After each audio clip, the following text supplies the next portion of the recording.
Hai, nama saya David Sonsim, NPM 2051079, dan hari ini saya akan menceritakan riwayat hidup Buddha Gautama yang sangat berkesan bagi saya.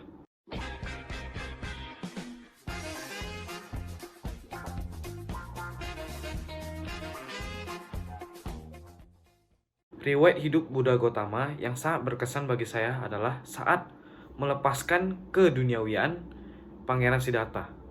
Keempat peristiwa agung terjadi satu-satu. Apa yang telah diramalkan ke 8 Brahmin cendekia menjadi kenyataan.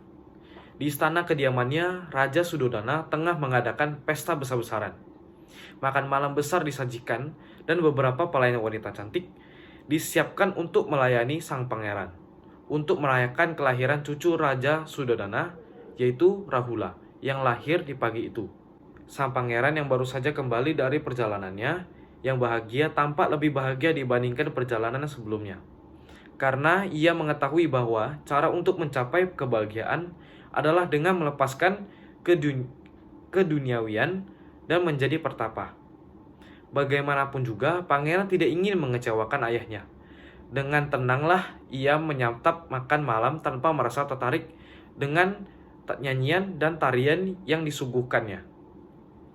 Benaknya dipenuhi dengan keinginan untuk membebaskan semua makhluk dan usia tua, penyakit, dan kematian yang menyengsarakan, menekan, dan menyedihkan.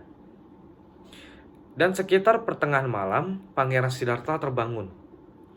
Ia duduk bersilang kaki di bangku.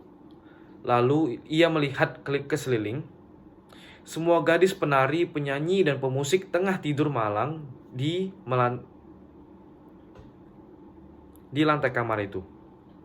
Pangeran merasa sangat jijik dengan pemandangan itu, karena ia melihat tubuh mereka semua tergeletak seperti tidak ada bedanya dengan mayat di kuburan. Pangeran Siddhartha semakin tidak melekat pada kelima objek kenikmatan indrawi, yang semuanya bukan merupakan kebahagiaan sejati, namun sebaliknya menimbulkan kesulitan dan derita yang lebih dalam.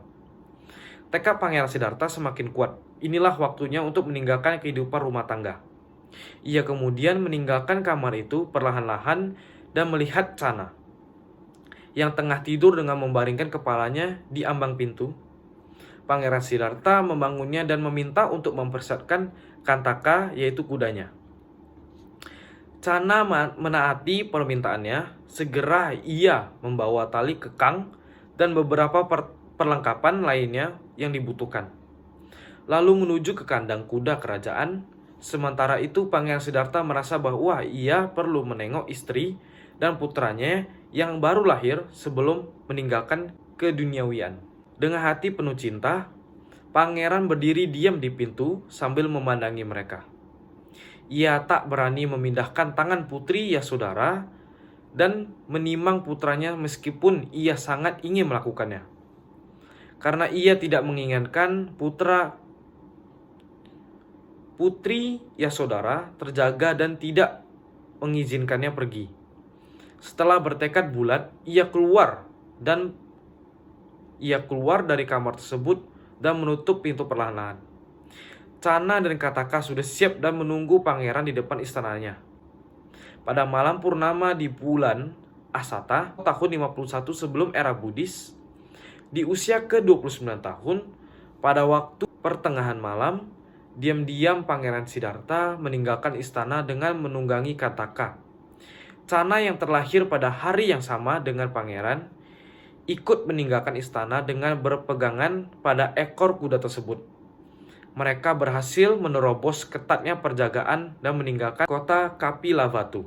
Pangeran Siddhartha menunggangi si kuda putih Kantaka yang melesat dengan kencang. Namun setelah sesaat perjalanan, sebuah gagasan muncul padanya untuk memandangi Kapilavatthu. Ia menghentikan kuda istana itu untuk memandangi kota tersebut untuk terakhir kalinya.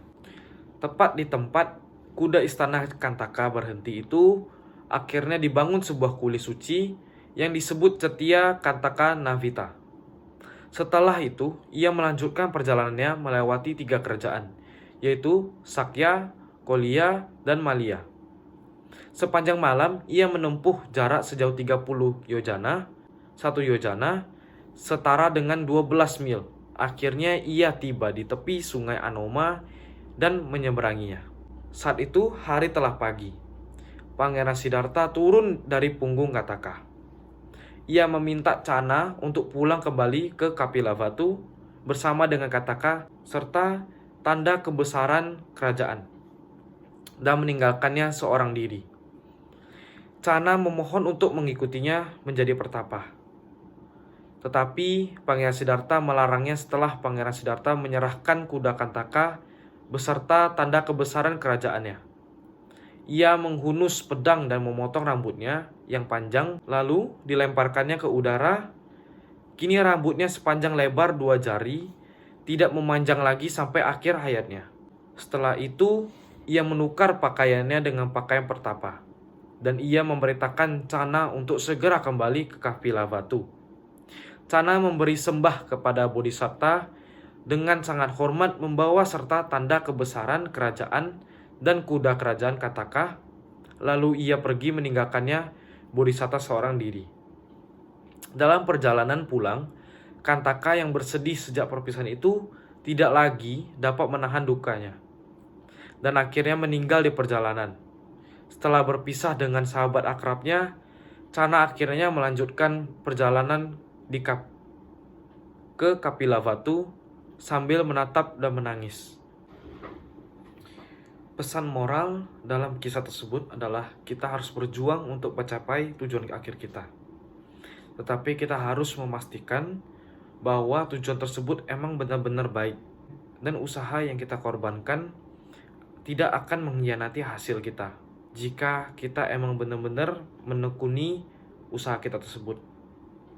Sekian dari saya, terima kasih, mohon maaf jika ada kesalahan. Terima kasih menonton.